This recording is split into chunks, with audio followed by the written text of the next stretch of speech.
সবাই দেখছে যে রাজা উলঙ্গ, তবুও সবাই হাততালি দিচ্ছে। সবাই চেঁচিয়ে বলছে, সাবাস সাবাস। কারো মনে সংস্কার, কারো ভয়। কেউ বা নিজের বুদ্ধি অন্য মানুষের কাছে বন্ধক দিয়েছে, কেউ বা পরান্নভোজী, কেউ কৃপা প্রার্থী, কেউ উমেদার প্রবঞ্চক, কেউ ভাবছে রাজবস্ত্র সত্যি অতীব সূক্ষ্ম, চোখে পড়ে না যদিও তবু আছে, অন্তত থাকাটা কিছু অসম্ভব নয়।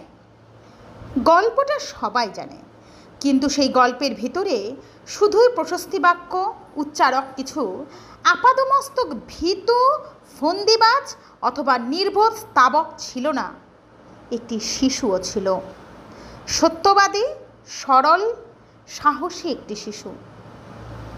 নেমেছে গল্পের রাজা বাস্তবের প্রকাশ্য রাস্তায়। আবার হাততালি উঠছে মুহুর্মুহু, জমে উঠেছে স্তাবকবৃন্দের ভিড়। কিন্তু সেই শিশুটিকে আমি এই ভিড়ের মধ্যে আজ কোথাও দেখছি না।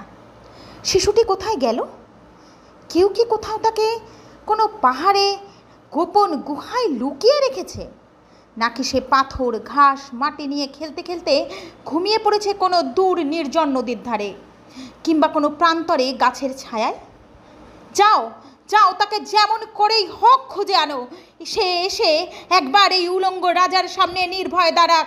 সে এসে একবার ওই হাততালির ঊর্ধ্বে গলা তুলে জিজ্ঞাসা করুক, রাজা, তোর কাপড় কোথায়?